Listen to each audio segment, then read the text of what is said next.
அனைவருக்கும் வணக்கம். இப்போ UDISE PLUS போர்ட்டலில் எப்படி செக்ஷன் ஆட் பண்ணுறது அப்படின்னு பார்க்கலாம். இப்போ நம்ம வந்து லாஸ்ட் இயர் ஒரு செக்ஷன் இருக்குது, இப்போ 2 செக்ஷன் வச்சுருக்கோனாலும் செக்ஷன் ஆட் பண்ணிக்கலாம். அப்படி இல்லை லாஸ்ட் இயர் வந்து ஏதோ ஒரு வகுப்பில் மாணவர்கள் சேர்க்கையே இல்லைன்னும் போது அந்த வகுப்பை எம்இஸில் டெலீட் பண்ணியிருப்போம். அதனால் இப்போ அந்த வகுப்பு காமிக்காது. ஃபார் எக்ஸாம்பிளுக்கு இப்போ இந்த ஸ்கூலில் 4th ஸ்டாண்டர்ட் லாஸ்ட் இயர் இல்லை, அப்போ 3rd ஸ்டூடெண்ட்ஸை 4th இப்போ என்ன பண்ண முடியாது, ப்ரொமோட் பண்ண 4th காமிக்காது. இப்போ ஃபஸ்ட்டு 4th ஸ்டாண்டர்டை ஆட் பண்ணிட்டு தான் நம்ம ப்ரொமோட் பண்ணணும். ஸோ அதை எப்படி நம்ம ஆட் பண்ணணும் அப்படின்னு பார்த்தீங்கன்னா, அந்த UDISEplus.gov.in வெப்சைட்டை ஓப்பன் பண்ணிவிட்டு இந்த பேஜ் ஓப்பன் ஆகும். இந்த 3 லைனை டச் பண்ணுங்கள். டச் பண்ணிவிட்டு லாகின் ஃபார் ஆல் மாடியூல்ஸ்ன்றதை கிளிக் பண்ணுங்கள்.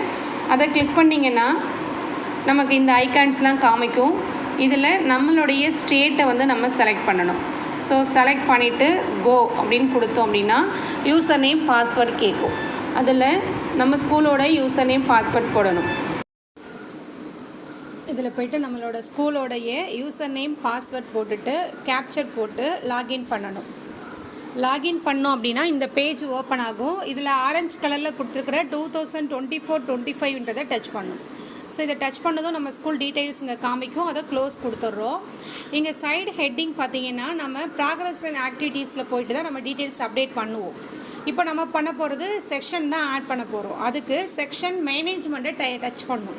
இப்போ நமக்கு இங்கே பார்த்தாலே தெரியுது பாருங்கள், 1st standard 2nd standard 3rd 4th தான் இருக்குது, 5th தான் இருக்குது. இங்கே பார்த்தீங்கன்னா 4th ஸ்டாண்டர்டை விசிபிள் ஆகலை.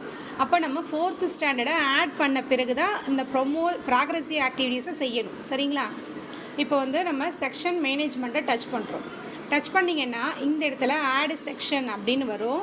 அதில் செலக்ட் கிளாஸில் போய்ட்டு இப்போ நமக்கு 4th ஸ்டாண்டர்ட் விசிபிள் ஆகலை, அதனால் 4th நம்ம டச் பண்ணுறோம். நம்ம இங்கே கீழே பார்த்தாலும் தெரியும் உங்களுக்கு, 1st 2nd 3rd 5th தான் இருக்குது, 4th இல்லை. செக்ஷன் ஆட்டோமேட்டிக்காக எங்கே ஜென்ரேட் ஆகிடுச்சு, ஏ செக்ஷன் சொல்லிட்டு.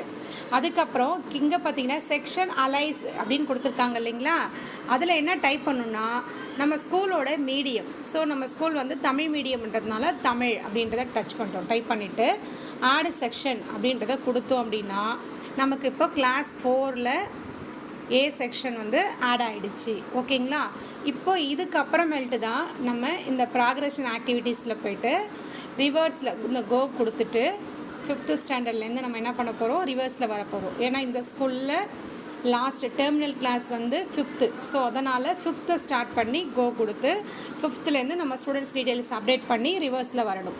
ஸோ இப்படி தான் நம்ம வந்து செக்ஷன்ஸை ஆட் பண்ணணும். தேங்க்யூ.